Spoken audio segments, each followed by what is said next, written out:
In the quiet, suburban town of Elmwood, a palpable tension hung in the air, an undercurrent of anxiety that had grown in recent months.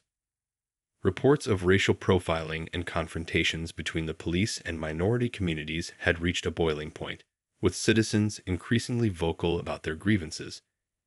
It was in this charged atmosphere that the fateful incident unfolded. On a warm Saturday afternoon, General Marcus Johnson, a highly decorated black U.S. Army general, drove through Elmwood on his way to a local charity event. Clad in his crisp military uniform, he embodied discipline and honor, a proud representative of the armed forces. He had returned to his hometown to reconnect with his roots and give back to the community that had shaped him. As he navigated the familiar streets, he marveled at how the town had changed. New shops and parks dotted the landscape, yet whispers of unrest echoed in the background. As he approached a stop sign, a police cruiser, lights flashing, abruptly pulled him over. General Johnson had committed no infraction, yet the officer's presence loomed menacingly. He rolled down his window, trying to maintain his composure, even as a sense of unease began to settle in. The officer, Officer Eric Thompson, was known around town for his aggressive demeanor. With a reputation for being quick to anger, he often escalated minor situations into confrontations. Today was no different. As he approached the vehicle, he radiated a sense of entitlement, his body language exuding superiority. "What's the problem, officer?" General Johnson asked, maintaining a respectful tone. Thompson leaned in, his expression hardening. "You were driving too slowly," he said dismissively, a thin veil of disdain in his voice. "Let me see your license and registration." General Johnson complied, reaching for his wallet, but the officer's demeanor shifted dramatically as he caught sight of the general's military insignia. "What are you doing here in that fancy uniform, huh? Think you're better than everyone else?" Thompson spat, his words laced with venom. Taken aback, General Johnson felt the sting of the officer's prejudice. He understood the importance of staying calm in confrontational situations, especially given his position. "I'm on my way to a charity event. Just trying to do my part for the community," he replied, keeping his tone measured. But the officer was far from finished. With a sudden burst of aggression, he yanked open the car door and shouted, "Get out of the car. Now." General Johnson's military training kicked in. He knew that complying was often the safest option. He stepped out, but the situation spiraled quickly. "What's your problem, officer?" he asked, trying to diffuse the tension. In response, Thompson pushed him forcefully, sending the general stumbling back. "You think you can talk back to me? You don't belong here." Witnesses nearby began to murmur and pull out their phones, instinctively recording the encounter. The sounds of shuffling feet and gasps filled the air as onlookers realized something was terribly wrong. General Johnson's heart raced, but he held his ground, refusing to show fear. "I'm a U.S. Army general. You're out of line," he stated firmly, his voice steady. But instead of backing down, Thompson's face contorted with rage. "I don't care who you are," he shouted, escalating the confrontation further.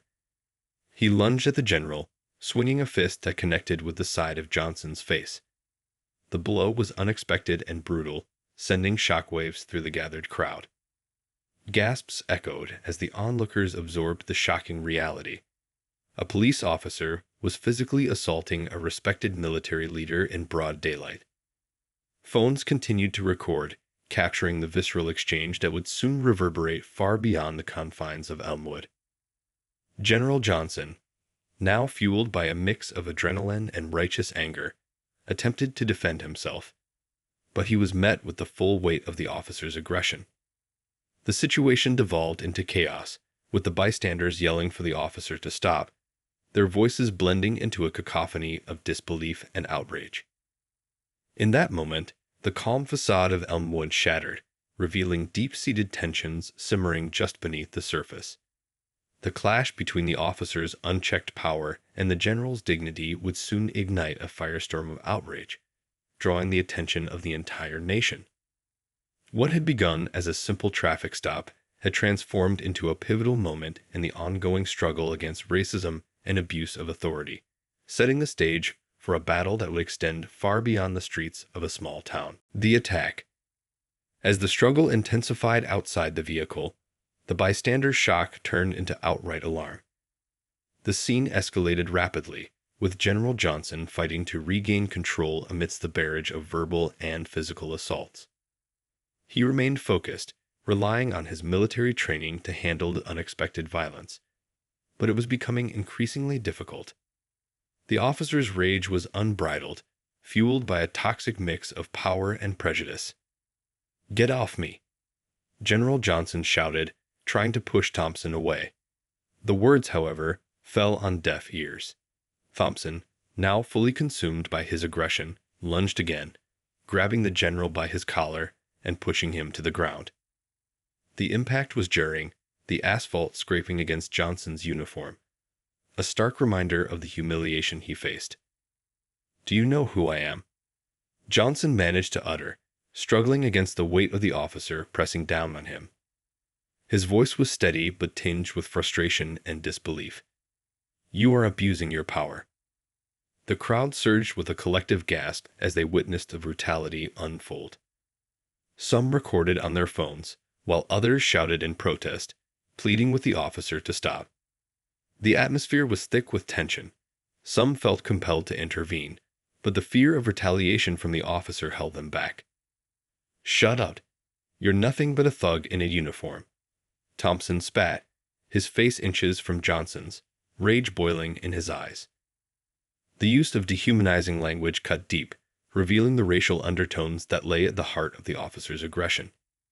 It was a blatant display of the systemic racism that had plagued the town for years, and the general was now a victim in a brutal act of bigotry. As Thompson continued to shout, he struck Johnson again, landing a punch squarely on the general's jaw. The force of the blow sent shockwaves through the crowd. A woman stepped forward, her voice trembling as she yelled, "You can't do this. He's a military officer." Her words hung in the air, but they only seemed to fuel Thompson's rage. The bystanders became increasingly vocal, some demanding the officer to stop, while others questioned how a police officer could act with such impunity. But Thompson was deaf to the crowd's pleas. He continued to throw punches, each one landing with a force that highlighted the imbalance of power in that moment. In that surreal flash of violence, General Johnson felt a surge of determination. He knew he had to act, not just for himself, but for all those who had suffered under similar circumstances. Drawing on his training, he focused on his breathing, channeling his energy to find a way to break free from the officer's grip. With one swift movement, he shifted his weight, using Thompson's momentum against him. In an unexpected twist, Johnson pushed the officer away, creating just enough space to scramble to his feet. The crowd erupted in a mix of cheers and disbelief, rallying behind the general's resilience.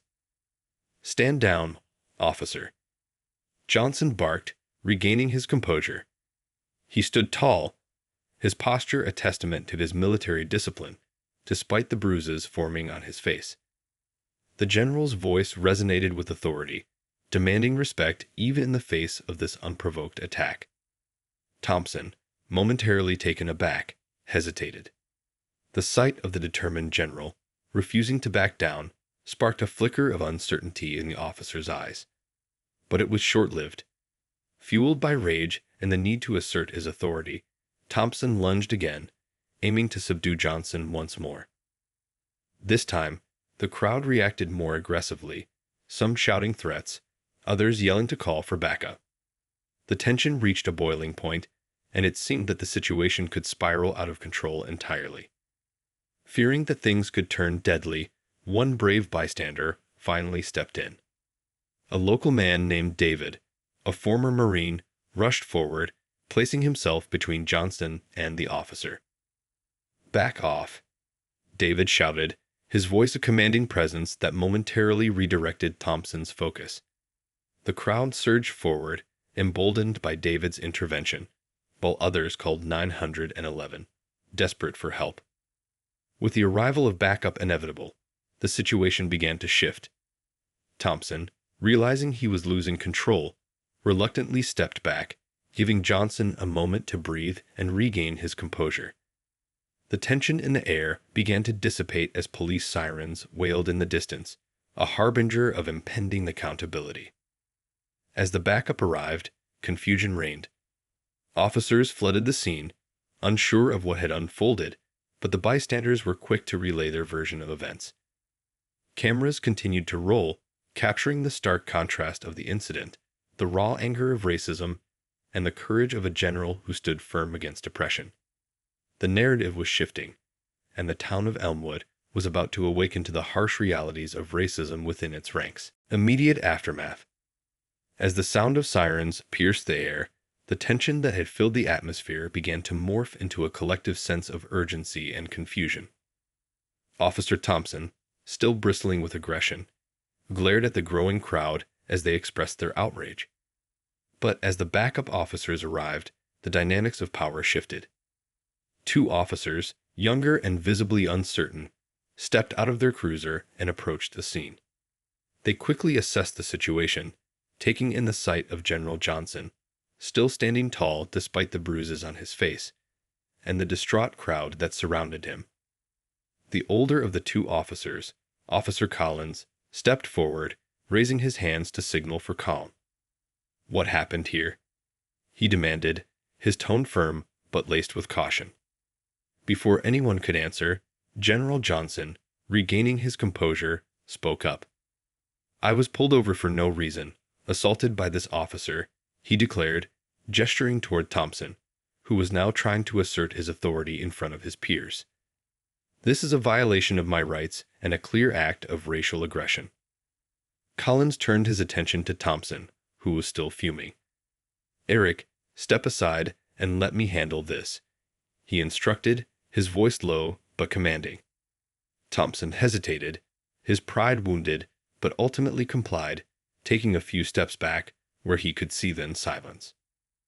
General Johnson took a deep breath, his military training kicking in as he prepared to advocate for himself. "I was on my way to a charity event when I was stopped for absolutely no reason. I served this country, and I deserve respect, not violence," he continued, his voice steady and powerful. Officer Collins, aware of the gravity of the situation, nodded. "We'll get your statement. Just stay calm," he said, his demeanor shifting to one of professionalism. He called over another officer to assist, while several onlookers recounted their version of the events to the officers, their voices overlapping in a cacophony of outrage and concern. Meanwhile, news of the altercation spread rapidly through social media. Videos taken by witnesses began to surface online, garnering thousands of views within minutes. The hashtags #JusticeForGeneralJohnson and #RacisCop went viral, igniting a national conversation about police brutality and racial discrimination. In the days that followed, General Johnson found himself at the center of a media firestorm. Local news stations arrived in droves, eager to interview witnesses and gather footage of the incident. The general's story resonated far beyond the small town of Elmwood, sparking protests in cities across the nation. Meanwhile, Officer Thompson's actions were scrutinized as local activists called for his suspension. The police department, faced with mounting pressure, released a statement asserting that they were conducting an internal investigation. The town's mayor, previously quiet on issues of racial injustice, was forced to address the public, promising a thorough review of the police department's policies and training practices. However, the investigation was met with skepticism from the community.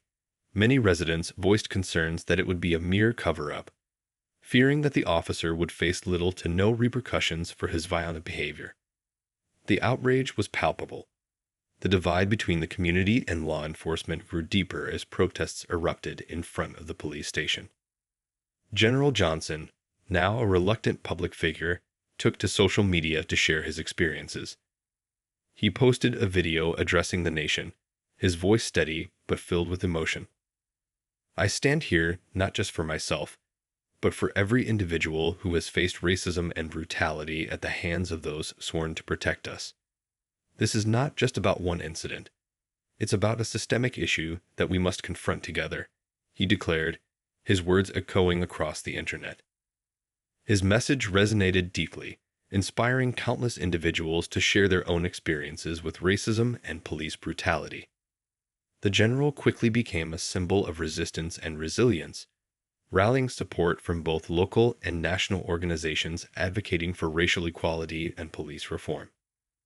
As the protests continued, General Johnson worked alongside community leaders to organize a town hall meeting, inviting residents to discuss their concerns openly.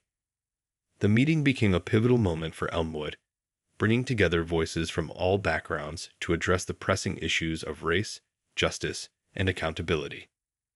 In the backdrop of this unfolding drama, Officer Thompson faced increasing isolation.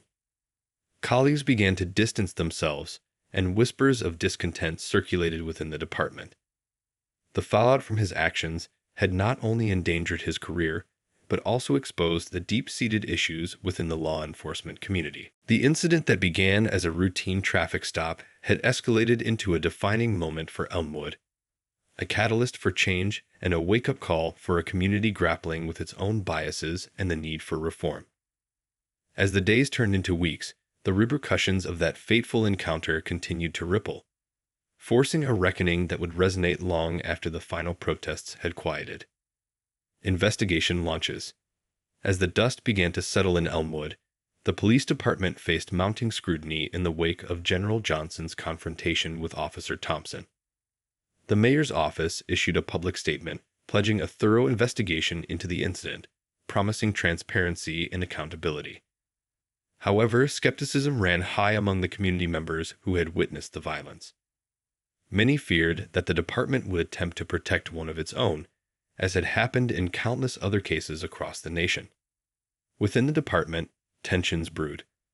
Officer Collins, who had been the first to intervene, found himself caught in the middle of a brewing storm. As a relatively new officer, he was acutely aware of the expectations placed on him by both the community and his colleagues. He knew that standing up against Thompson could jeopardize his position, yet he felt a moral obligation to advocate for justice. His internal conflict weighed heavily on him, as he struggled with the culture of silence that seemed to pervade the force.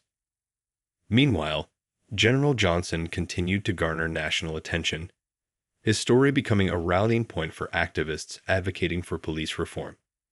The general's courage in the face of aggression resonated deeply with people from all walks of life. He appeared on talk shows and news segments, articulating his experiences and calling for systemic changes within law enforcement.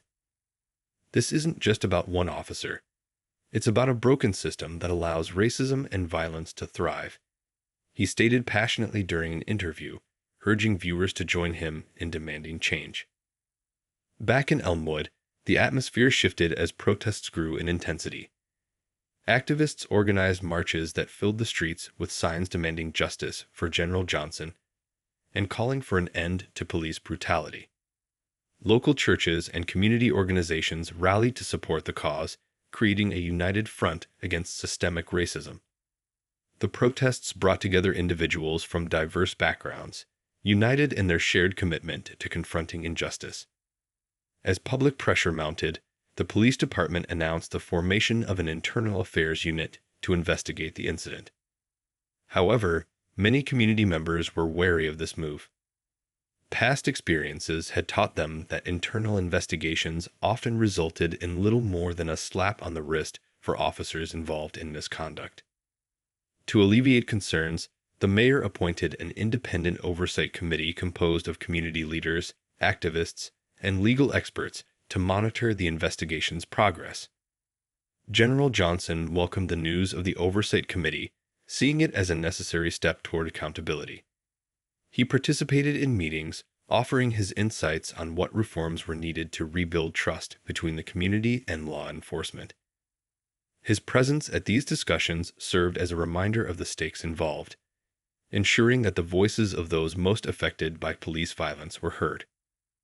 As the internal investigation progressed, Officer Thompson remained on administrative leave, a move that only fueled the community's anger. Many demanded his immediate termination, pointing to the overwhelming evidence against him, including witness testimonies and the videos that had gone viral. The police department's inaction began to erode whatever credibility it had left, with citizens expressing their frustrations at town hall meetings and on social media. The general atmosphere in Elmwood was charged with activism, but it was also tinged with fear. Some residents were worried about potential reprisals from law enforcement for their involvement in the protests. Others were concerned about the consequences of speaking out against Thompson, who had long wielded his badge with a heavy hand. The fear of retaliation loomed large, but so did the resolve to demand justice. In a shocking twist, an anonymous whistleblower within the police department came forward with information regarding Thompson's previous misconduct.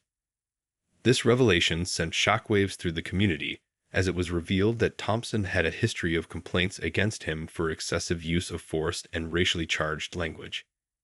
The information amplified calls for accountability and put additional pressure on the police department to take decisive action. As the investigation unfolded, local media outlets dug deeper, uncovering a troubling pattern of behavior within the department. Reports revealed that many officers had turned a blind eye to Thompson's actions, allowing a culture of impunity to flourish. General Johnson's confrontation with Thompson had become a catalyst for broader discussions about the need for reform not only within Elmwood, but across police departments nationwide. As the investigation continued, General Johnson remained a steadfast figure in the fight for justice. He participated in community forums, sharing his story and advocating for meaningful change. His leadership inspired others to take a stand, igniting a movement that had the potential to reshape the future of policing in Elmwood and beyond. The wheels of justice began to turn, but the road ahead was still fraught with challenges. The upcoming investigation, the community's outrage, and the personal stakes involved made it clear that this was only the beginning of a much larger battle against racism and police brutality. With every protest and every call for accountability, the citizens of Elmwood made it clear they would no longer accept a status quo built on silence and fear. The fight for justice was far from over, and General Johnson stood at the forefront, ready to lead the charge. Media coverage. As the days turned into weeks, the incident involving General Marcus Johnson and Officer Eric Thompson began to capture the attention of national media outlets. The viral videos of the confrontation spread like wildfire across social media platforms, igniting discussions about race, policing, and the urgent need for reform. General Johnson's poised demeanor amid the chaos became a symbol of dignity and resilience, making him a powerful voice in the fight against systemic injustice.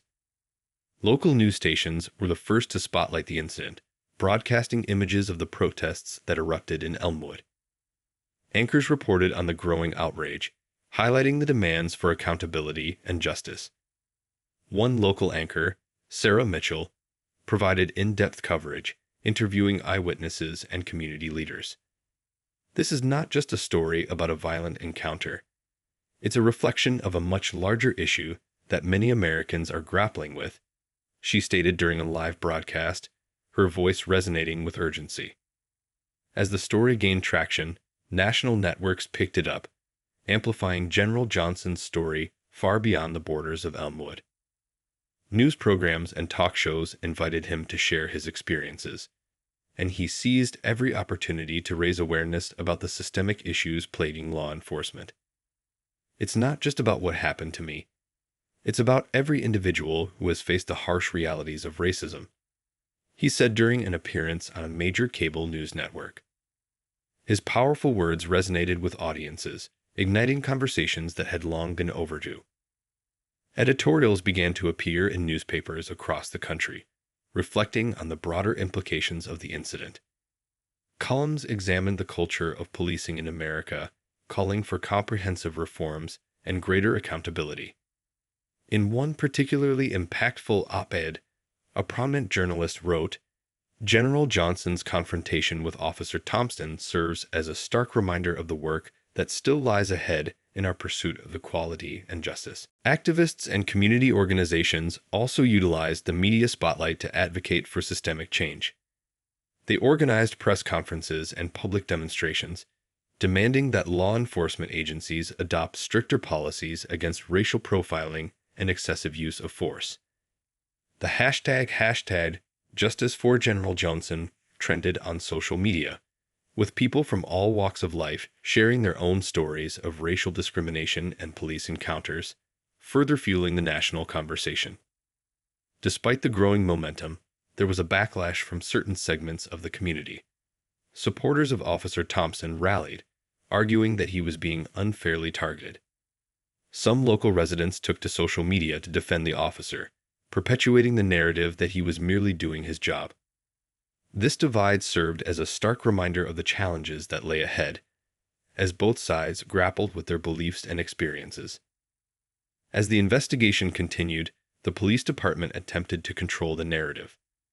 They released statements asserting that they were taking the matter seriously and would ensure a thorough investigation. However, many community members remained skeptical, recalling previous instances where officers faced minimal consequences for their actions. The police chief, feeling the pressure of the ongoing scrutiny, held a press conference to address concerns, but his statements were met with mixed reactions from the public. "People want accountability, and we have to deliver on that," he stated, acknowledging the need for change. Yet, the community's trust had been eroded, and many felt that words alone would not suffice. The pressure mounted as activists and citizens alike demanded real action, not just promises. In the midst of this turmoil, General Johnson emerged as a leading voice for reform. He joined forces with civil rights organizations and community leaders to advocate for policy changes at both local and national levels. Together, they drafted a comprehensive set of recommendations aimed at addressing systemic racism within law enforcement. The proposals included calls for increased training on cultural competency, enhanced oversight mechanisms, and community engagement initiatives to rebuild trust between law enforcement and the communities they served. As protests and demonstrations spread, General Johnson became a central figure, representing not just himself, but the collective voices of those who had suffered at the hands of a broken system. His charisma and unwavering commitment to justice drew people in, inspiring them to take action. "We cannot remain silent. We must demand change and hold those in power accountable," he declared at one rally, his words igniting cheers and applause from the crowd. The media coverage, while intense, served as a double-edged sword. It brought much-needed attention to the issues at hand, but it also placed an enormous spotlight on General Johnson. He faced both admiration and scrutiny, becoming a figure of controversy as some sought to undermine his message. The pressure mounted, but he remained steadfast in his mission, determined to advocate for justice and equality. In the days and weeks that followed, the incident continued to reverberate throughout the nation, serving as a catalyst for conversations about race, policing, and accountability. The story of General Johnson and Officer Thompson transcended Elmwood, becoming a pivotal moment in the ongoing struggle for civil rights. As the media coverage expanded, the nation watched closely, waiting to see how the community would respond and what changes might emerge from this moment of reckoning. A town divided. As the movement for justice gained momentum, Elmwood found itself at a crossroads. The community, once unified in its quiet existence, became sharply divided along lines of race, politics, and ideology. Protesters continued to rally for accountability, while supporters of Officer Thompson voiced their dissent, insisting that the general's claims were exaggerated and that the officer was merely doing his job. General Marcus Johnson became a beacon of hope for many, his words resonating in the hearts of those who had experienced discrimination firsthand. But for others, especially those who supported the police, he was viewed as an instigator, someone who had disrupted the status quo. The local discourse intensified, with families and friends finding themselves at odds over the unfolding events. Local businesses began to feel the impact of the unrest. Some merchants supported the protests, displaying signs in their windows that read "Justice for General Johnson" or "Black Lives Matter." Others, however, aligned themselves with the police department, placing back the blue signs outside their establishments. This dichotomy put pressure on business owners to take a stand, and customers were faced with the moral dilemma of where to spend their money. The town hall meetings, which had been intended as a forum for open discussion, quickly turned chaotic. Voices were raised, emotions ran high, and it became increasingly difficult to have productive conversations. Many attendees came prepared to debate, and the discussions often devolved into shouting matches. Frustration boiled over as people felt unheard, and it was evident that the underlying issues of systemic racism and police brutality were far more complex than anyone had anticipated. In an effort to foster dialogue, General Johnson proposed a series of community workshops aimed at educating residents about race relations and the history of policing in America. He invited speakers from various backgrounds, including historians, activists, and law enforcement professionals, to share their perspectives and experiences. The goal was to bridge the divide and create a space for healing, but the response was mixed. Some community members embraced the idea, eager to learn and engage in constructive conversations. They saw the workshops as an opportunity to foster understanding and collaboration. However, others viewed them as a waste of time or, worse, an affront to their beliefs. Tensions flared during the initial sessions, with participants frequently interrupting one another and dismissing differing viewpoints. Meanwhile, Officer Thompson remained on administrative leave, the subject of increasing scrutiny. The internal investigation seemed to drag on without any clear resolution, further fueling public frustration. Many believed that the longer the department delayed action, the less likely they would be to hold Thompson accountable. Activists organized Justice Now rallies, calling for immediate action and demanding that the officer be terminated. Despite the chaos, General Johnson maintained a steady presence. He worked tirelessly to unite the community, reminding people that they were all part of the same town, regardless of their opinions. We may not agree on everything, but we can still work toward a common goal of making Elmwood a safer, more inclusive place for everyone, he urged at a community forum. However, the pressure weighed heavily on him. With every protest, he faced increasing threats from individuals who opposed his message. Some comments online grew more aggressive, hinting at violence against him or his supporters. While he tried to dismiss the negativity, it became harder to ignore. His family expressed concern for his safety, urging him to take precautions as tensions flared. In a significant turn of events, a neighboring city experienced a similar incident involving police violence, which amplified the national conversation around systemic racism and police accountability. News outlets compared the two situations, leading to a larger, coordinated protest that attracted attention from across the state. Activists from Elmwood joined forces with those from the neighboring city, creating a united front in the pursuit of justice. The protests began to attract national media attention again, further polarizing the community. Some residents were proud to stand in solidarity with other cities, while others felt that Elmwood was being portrayed in a negative light. The fear of being labeled as a racist town or a police state loomed large, fueling the divide even further. As the summer sun set over Elmwood, the nights were filled with the sounds of chants and drums as protesters marched through the streets, demanding accountability and change. The once peaceful town had become a battleground for justice, and the path forward remained uncertain. General Johnson stood resolutely at the forefront, embodying the hopes of many while navigating the complexities of a community grappling with its identity. Despite the challenges, he remained optimistic.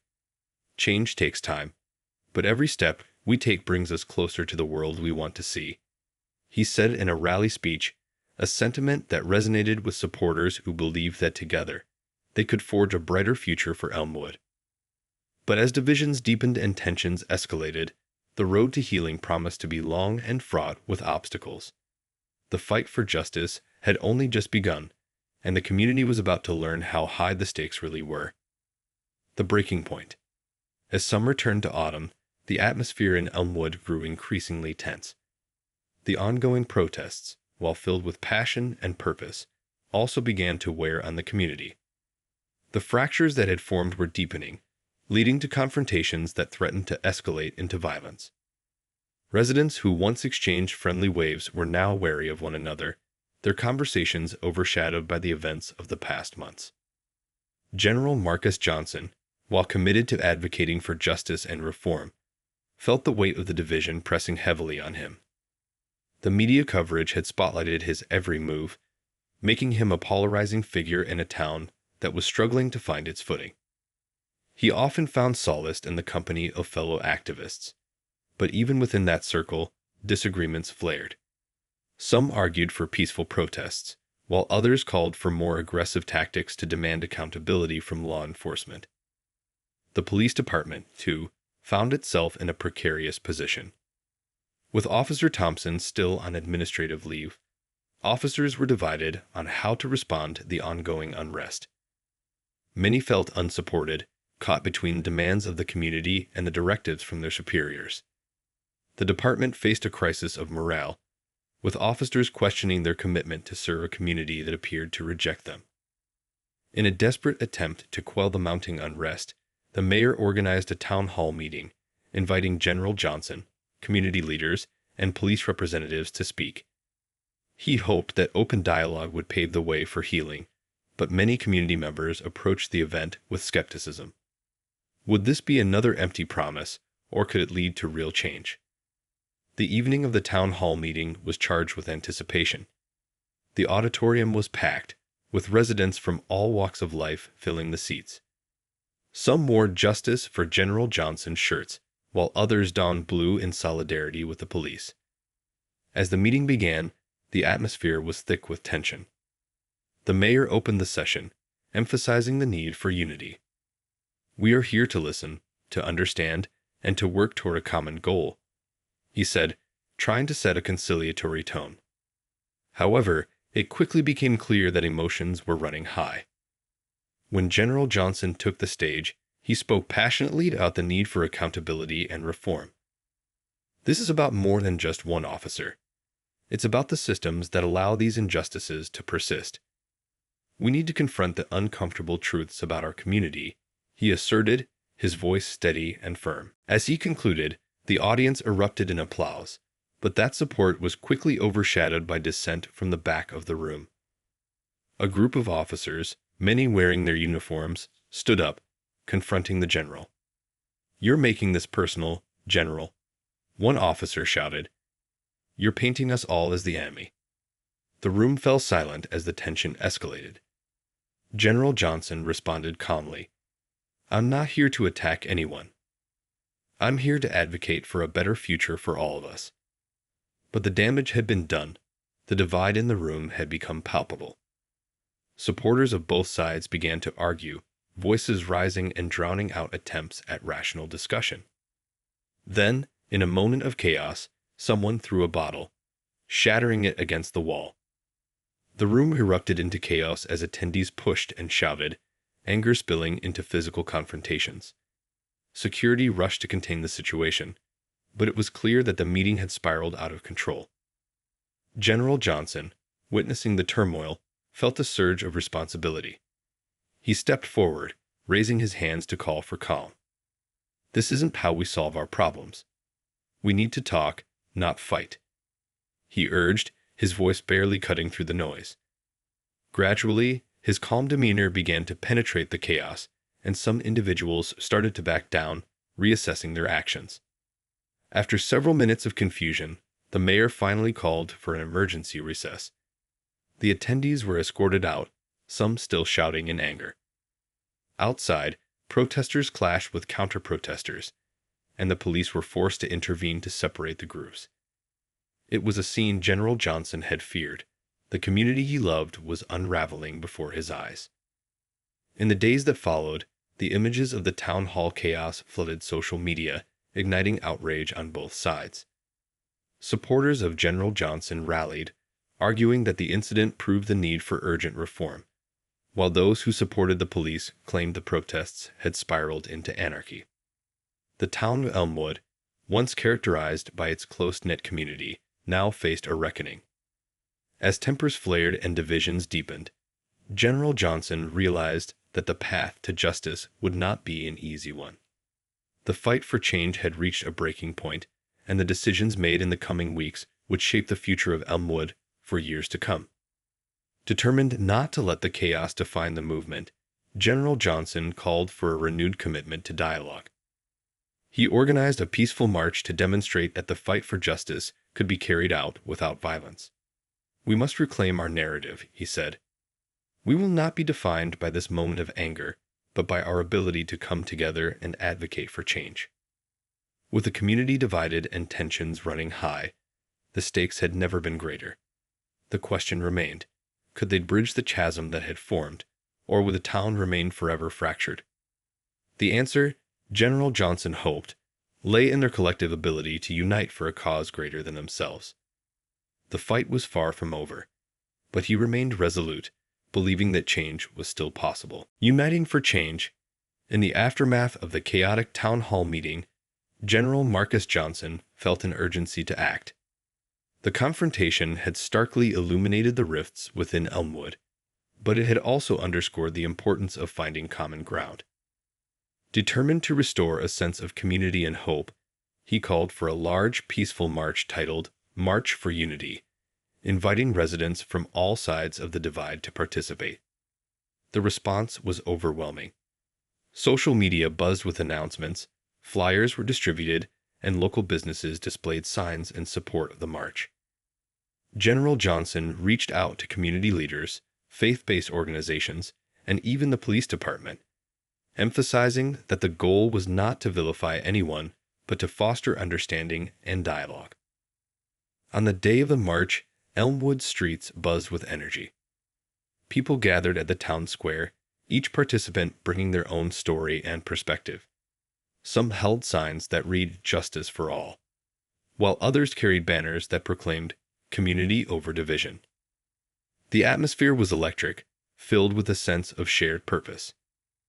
As the march commenced, General Johnson led the way, flanked by representatives from both the community and law enforcement. "Today, we stand together, not as adversaries, but as neighbors," he proclaimed, his voice resonating with conviction. "We're here to show that change is possible when we unite for a common cause." The procession wound through the heart of Elmwood, drawing attention from onlookers and residents who had yet to pick a side. With each step, chants of "No justice, no peace," and "Together for change" echoed through the streets. The palpable energy of the crowd sent a clear message. The community was ready to confront its issues head-on. As they reached the steps of City Hall, General Johnson addressed the crowd, inviting other speakers to share their stories. Community leaders spoke about their experiences with racism and police encounters, while police officers discussed their commitment to community engagement and the challenges they faced in fostering trust. For many, it was the first time they had heard each other's voices in a setting free of animosity. One officer, who had previously been hesitant to engage, stepped forward to share his perspective. "I joined the police force to serve my community, but I see the divisions and the hurt that exists. I want to be part of the solution, not the problem," he said, receiving applause from both supporters and dissenters. Tears flowed as people connected with the shared pain of their stories, and in that moment, a sense of camaraderie began to form. General Johnson watched, feeling a spark of hope igniting in his chest. Perhaps this was the breakthrough they had all been waiting for, a moment where empathy triumphed over anger. As the day progressed, the march culminated in a series of workshops and discussions designed to facilitate deeper conversations. Participants were encouraged to engage in dialogue about their experiences and expectations for the future.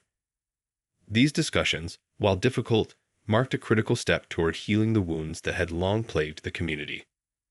However, not everyone was ready to embrace this newfound spirit of unity. A small faction of counter-protesters emerged at the edge of the gathering, shouting slogans that denounced the march. "You're all blind," one shouted.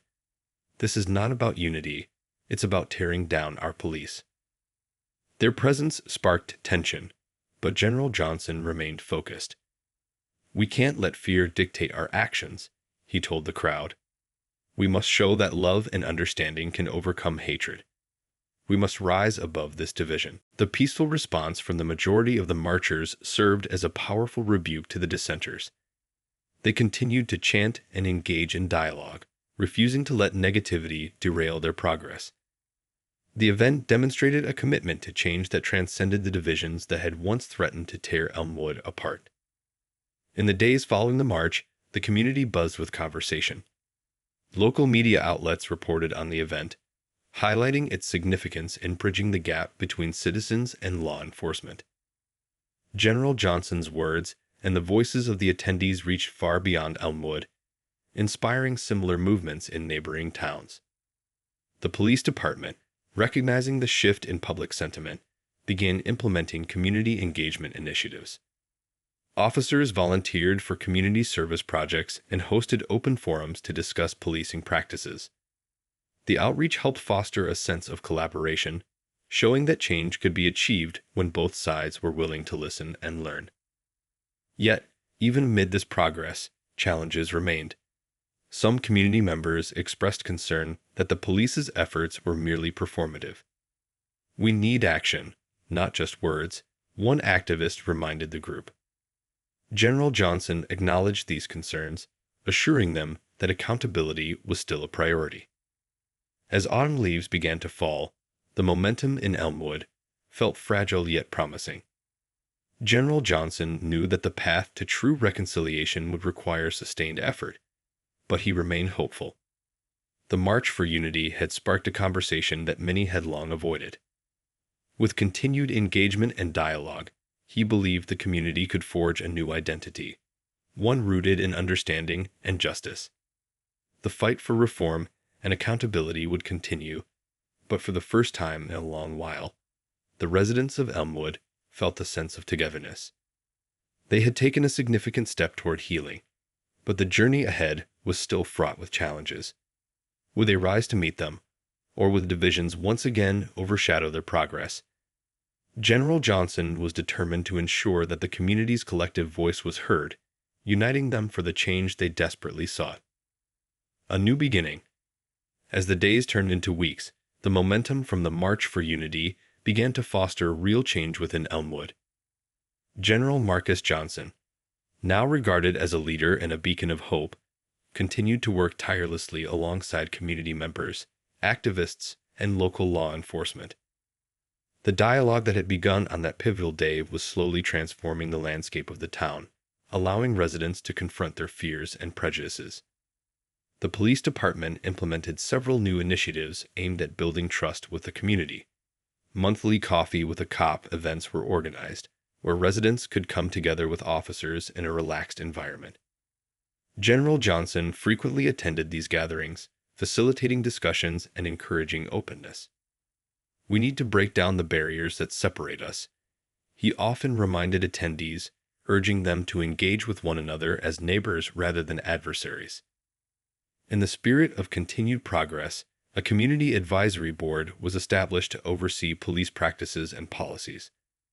The board consisted of a diverse group of residents, activists, and law enforcement representatives, ensuring that all voices would be heard in decision-making processes. This initiative marked a significant step toward accountability, allowing the community to actively participate in shaping the future of policing in Elmwood. However, challenges remained. Some residents remained skeptical of the police department's efforts, arguing that genuine change would require more than just surface-level engagement. It's easy to have a coffee chat, but what about the real issues? One activist voiced during a meeting. General Johnson acknowledged these concerns, emphasizing that while these initiatives were crucial, they were only the beginning of a much larger journey toward reform. To address the community's concerns more directly, General Johnson organized a series of town hall meetings focused specifically on police accountability and systemic racism. These meetings provided a platform for residents to express their grievances, share personal stories, and propose solutions. For many, it was the first time they felt truly heard, creating an atmosphere of catharsis and healing. During one particularly impactful meeting, a local mother shared her experience of racial profiling during a routine traffic stop.